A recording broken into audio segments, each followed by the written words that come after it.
this is a good focus, I feel, for the work to follow this conference on the adolescent girl. So in plotting the way forward, let me make 4 concluding points. The first is that producing the kind of research and statistics that is being discussed in this conference is extremely important for the human rights machinery internationally and for policy making at country level. For the CRC in particular, I can only speak for the Committee on the Children's Rights, unless we have the kind of evidence that you are producing, we don't get it. Because we have absolutely no resources to contract out or ask for certain lines of research. We seldom see it coming out from the countries themselves.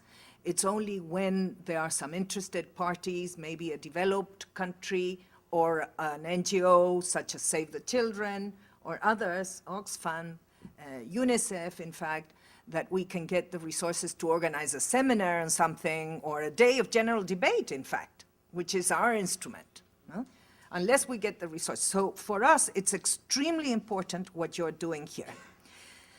It is only through evidence that good policy will be constructed, and the Committee on the Rights of the Child needs to be fed with systematic analysis on the adolescent girl to ensure that the examination of state parties' reports takes this particular category fully into account. In fact, I took notes throughout the whole day because there are so many things that were said today that are very useful when we ask questions to the state parties. I don't know if any of you has ever been in a meeting, in a session of any of the human rights committees, but in particular the Committee of Child Rights with a state party.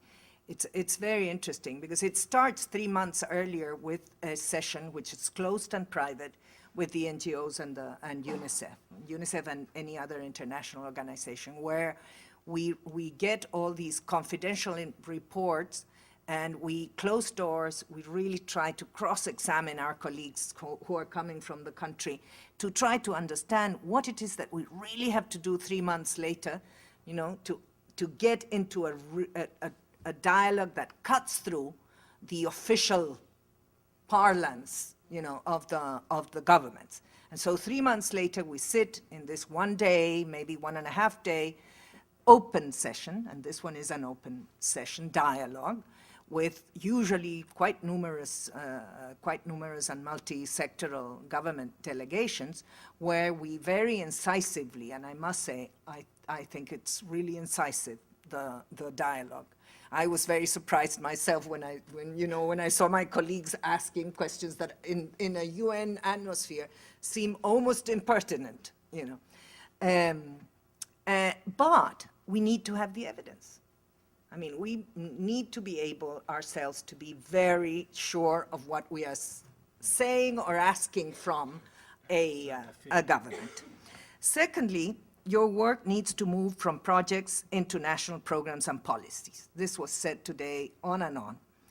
Disseminating research, promoting policy debates, advocating with policymakers to enable legal and policy changes with an emphasis, I think, on prevention and promotion.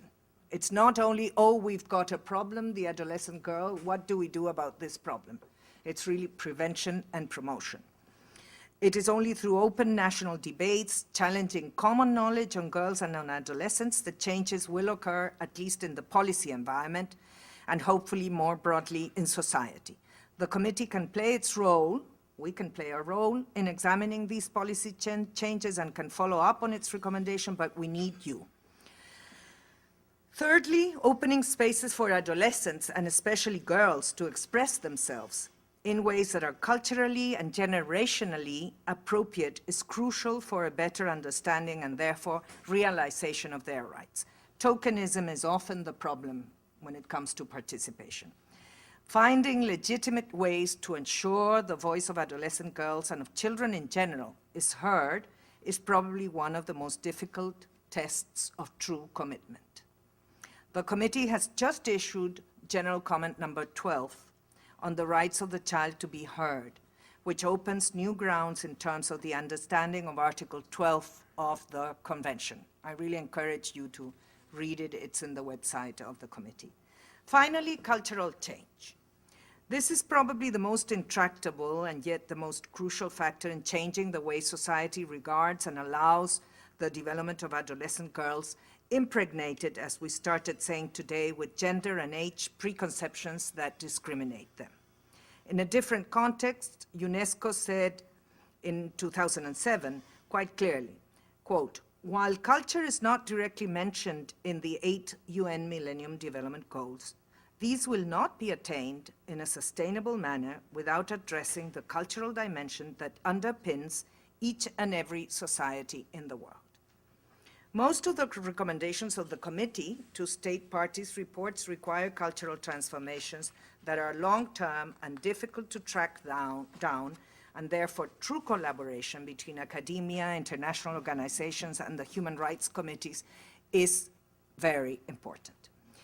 Education is at the basis of this change, and the Committee of the Rights of the Child gives great importance to it. Texts, programs, teachers' practices need to eliminate gender stereotypes and replace them with conceptual and practical learning on the respect for the other, acceptance of diversity, non-discrimination, peaceful conflict resolution, co-responsibility between boys and girls, eliminate gaps in coverage and quality on the education of boys and girls, ensure all girls and boys receive sex education in a gradual and progressive way, respecting their evolving capacities, support adolescent mothers and fathers to continue in the educational system, taking into account their educational, labor, and social needs, and ensure the permanent training of teachers, men and women, in universities and teacher training colleges on gender, citizenship, sex education, and rights of boys and girls.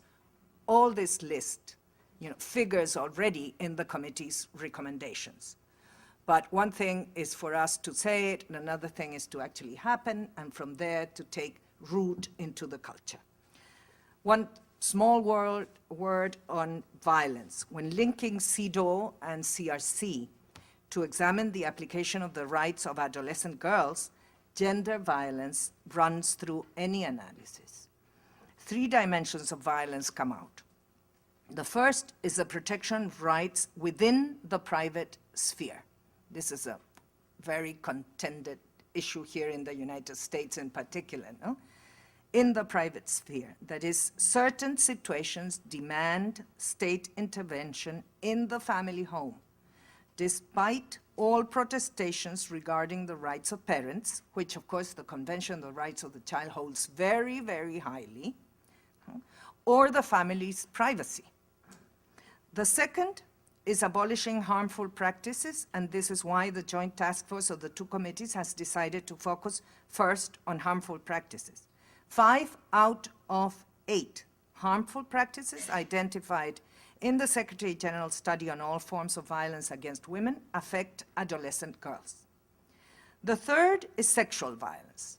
The same study on violence says, quote, "Sexual violence predominantly affects those who have reached puberty or adolescence.